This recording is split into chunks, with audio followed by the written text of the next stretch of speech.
नमस्कार दोस्तों, आपका कल्पना वाजपेयी यूट्यूब चैनल में स्वागत है। आज बात करते हैं भगवान शंकर के प्रदोष व्रत के बारे में। प्रदोष व्रत करने वाले को त्रयोदशी के दिन दिन भर भोजन नहीं करना चाहिए।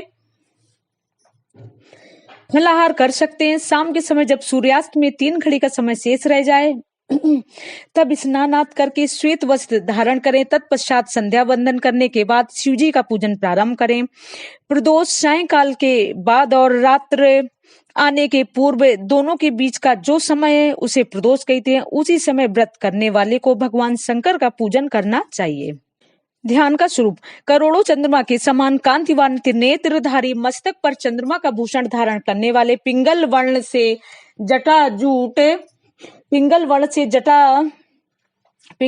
के जटाजूटधारी नीलकंठ तथा अनेक हारों से सुशोभित वरद हस्त्र परशुधारी नागों के कुंडल पहने व्याघ्र चर्म धारण किए हुए रत्न जड़ित सिंहासन पर विराजमान शिव जी का ध्यान करना चाहिए।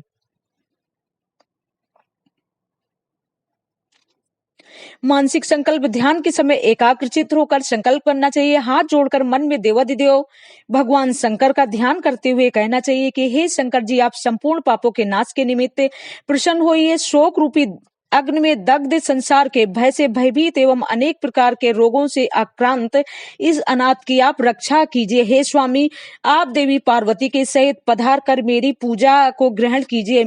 ऐसा करने के बाद ओम गौरी सहित शिवाय नमः इस मंत्र द्वारा उनका आह्वान करना चाहिए। इसके बाद जल से शिवजी को स्नान करावें। तत्पश्चात वस्त्र, यज्ञोपवीत्र, गंध, द्रव्य और आभूषण आदि अर्पित करें। पुष्प में मंदार, कमल, कनेर, धतूरा और बेलपत्र चढ़ाना चाहिए। धूप दीप देकर खीर का नैवेद्य चढ़ावें तथा शक्कर या गुड़ से युक्त मिष्ठान अर्पित करें। तत्पश्चात तांबूल आदि चढ़ाकर आरती करनी चाहिए। अंत में ओम नमः शिवाय मंत्र का 1000 बार जाप करना चाहिए। पूजा की समाप्ति के बाद ब्राह्मण को भोजन कराकर यथाशक्ति दक्षिणा देनी चाहिए। त्रयोदशी व्रत का महत्व। त्रयोदशी अर्थात प्रदोष व्रत करने वाला मनुष्य सदा सुखी रहता है। संपूर्ण पापों का नाश इस व्रत से हो जाता है। इस व्रत के करने से विधवा स्त्रियों का धर्म से ग्लानि होती है और स्वागन नारियों का स्वाग सदा अटल रहता है। बंदी कारागार से छूट जाता है। जो स्त्री पुरुष जिस कामना को लेकर इस व्रत को करते हैं उनकी सभी कामनाएं कैलाशपति भगवान शंकर पूरी करते हैं। सूत जी कहते हैं, त्रयोदशी का व्रत करने वाले को 100 गौ दान का फल प्राप्त होता है। इस व्रत को जो विधि विधान और तन मन धन से करता है उसके सभी दुख दूर होते हैं। सभी माताओं बहनों को 11 त्रयोदशी या पूरी साल की 26 त्रयोदशी पूरी करने के बाद उद्यापन करना चाहिए। मंगल त्रयोदशी व्रत कथा। सूत जी बोले, अब मैं मंगल त्रयोदशी प्रदोष व्रत का विधि विधान कहता हूँ। मंगलवार का दिन व्याधियों का नाशक है। इस व्रत में एक समय व्रती को गेहूं और गुड़ का भोजन करना चाहिए। देव प्रतिमा पर लाल रंग का फूल चढ़ाना और स्वयं लाल वस्त्र धारण करना चाहिए। इस व्रत के करने से मनुष्य सभी पापों व रोगों से मुक्त हो जाता है। इसमें किसी प्रकार का संशय नहीं। अब मैं आपको उस बुढ़िया की कथा सुनाता हूँ जिसने यह व्रत किया हुआ मोक्ष को प्राप्त हुई।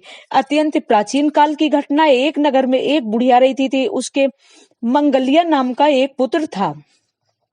वृद्धा को हनुमान जी पर बड़ी श्रद्धा थी। वह प्रत्येक मंगलवार को हनुमान जी का व्रत रखकर यथाविधि उनका भोग लगाती थी। इसके अलावा मंगलवार को ना तो घर लीपती थी और ना ही मिट्टी खोदती थी। इसी प्रकार से व्रत रखते हुए जब उसे काफी दिन बीत गए तो हनुमान जी ने सोचा कि चलो आज इस वृद्धा की श्रद्धा की परीक्षा करें।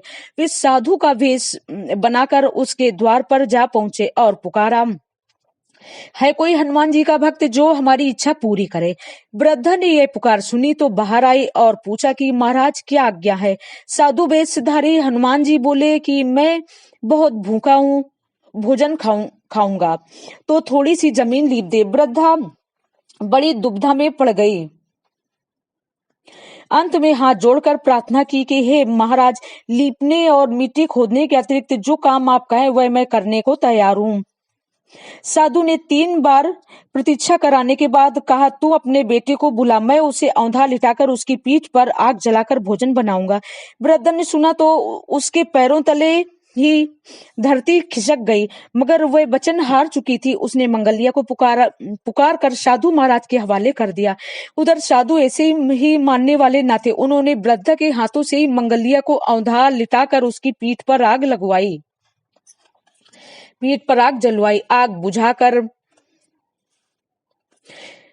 आग जलाकर दुखी मन से वृद्धा अपने घर के अंदर जा घुसी। साधु जब भोजन बना चुके तो उसने वृद्धा को बुलाकर कहा कि अब मंगलिया को पुकारे ताकि वह भी आकर भोजन लगा ले। वृद्धा आंखों में आंसू भरकर कहने लगी कि अब उसका नाम लेकर मेरे हृदय को और न दुखाओ। लेकिन साधु महाराज न माने तो वृद्धा को भोजन के लिए मंगलिया को पुकारना पड़ा। पुकारने की देर थी कि मंगलिया बाहर से हंसता हुआ घर में दौड़ा आया।